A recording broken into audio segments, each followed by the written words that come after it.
He was broke with $7 in his pocket. Now he is the highest paid actor in the world. Welcome to Story Studio 91. Dwayne Johnson sat in his tiny apartment in Miami. The year was 1995. He was 23 years old. He had just been cut from the Canadian Football League. His dream of playing professional football was over. Dwayne checked his wallet. He had $7.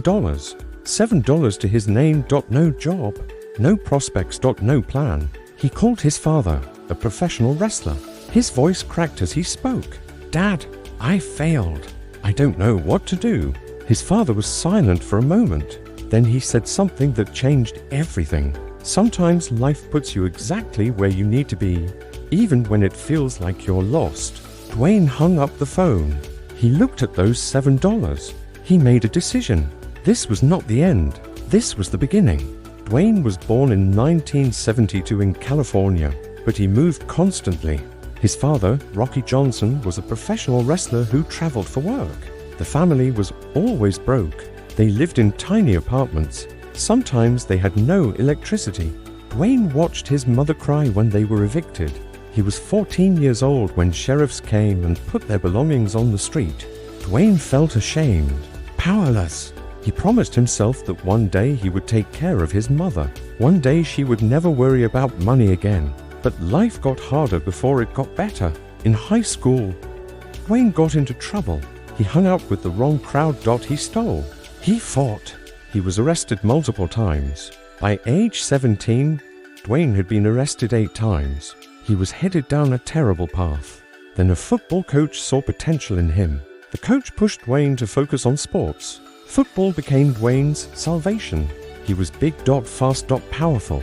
He got a full scholarship to the University of Miami. Dwayne played defensive tackle for the Miami Hurricanes. He was good, but he was not great. He was part of a national championship team, but he mostly sat on the bench. Still, Dwayne dreamed of playing in the NFL. After college, he went undrafted. Nobody wanted him, but the Canadian Football League gave him a chance. They offered him a contract. Dwayne moved to Canada with hope in his heart. This was his shot. 2 months later, they cut him. The coach said he was not good enough. Dwayne was devastated. Football was his identity. Without it, who was he? He moved back to Florida and lived with his parents. At 23, he was living in his childhood bedroom with $7 in his pocket. Depression wrapped around him like a heavy blanket. He felt like a failure, like he had let everyone down. But Dwayne's father offered him a different path. "Come train with me," he said. "Try wrestling." Dwayne was reluctant. Wrestling seemed fake compared to football, but he had no other options. So, he started training. Wrestling was brutal, harder than football in many ways. The bumps, the pain, the travel. But Dwayne discovered something. He was good at it, really good. Not just at the physical part, but at connecting with the audience, at telling stories, at making people feel something. Dwayne created a character called Rocky Maivia, combining his father's and grandfather's ring names. The WWE gave him a chance. At first, fans hated him. They booed him out of arenas. They chanted "Die Rocky Die." Dwayne was crushed, but instead of quitting, he reinvented himself. He became The Rock, a cocky, charismatic, electrifying character who talked trash and backed it up.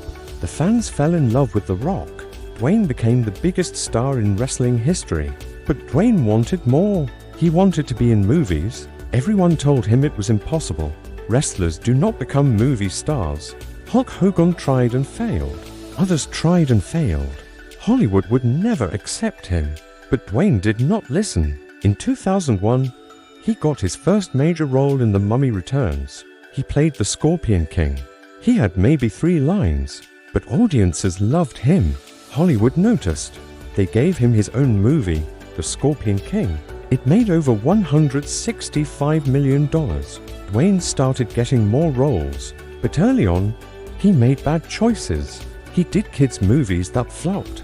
He did action movies that failed. Critics said he would never be a real actor, just a wrestler playing pretend. Dwayne almost gave up, but then he made a crucial decision. He would be himself. No more trying to be someone else. He would bring his personality, his humor, his authenticity to every role. It worked. Dwayne starred in the Fast and Furious franchise. Jumanji.Moana. San Andreas. Every movie made hundreds of millions of dollars. Dwayne became the most bankable star in Hollywood. For years, he was the highest paid actor in the world. He made over $87 million in a single year. The man who had $7 in his pocket became worth over $800 million. But Dwayne never forgot where he came from. He took care of his mother. He bought her a house. He surprised her with a car. He cried when he gave it to her. He remembered watching her cry when they were evicted. Now she never had to worry again.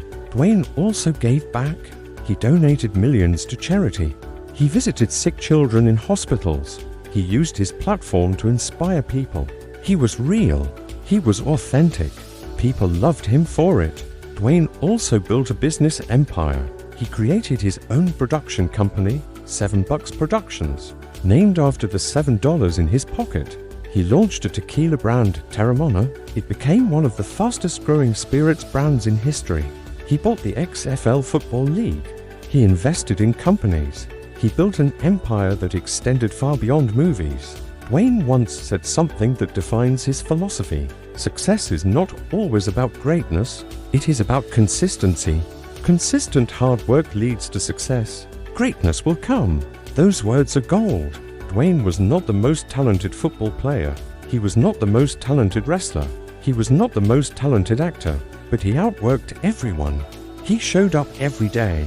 He stayed consistent. Dwayne also said something powerful about that $7 moment. I found I had to fall down to realize that I had the strength to get back up. That broke period was one of the best things that ever happened to me. The worst moment of his life became his greatest teacher. Being broke, being cut, being lost. All of it was preparation for who he needed to become. Your lowest point is not your end. It is your starting line. Dwayne had $7. He was cut from football. He was living with his parents. He felt like a failure, but he used the pain as fuel. He turned rejection into motivation. He built an $800 million empire from $7 and a dream. What failure are you facing right now? What rejection is crushing you? What moment makes you feel like giving up? Remember the rock. Remember $7. Remember that your greatest success might be on the other side of your biggest failure. Get back up. Keep fighting. Your empire is waiting. If this story inspired you, please like the video and subscribe to Story Studio 91. Share this with someone who feels defeated right now. Remind them that $7 can become $800 million if you refuse to quit.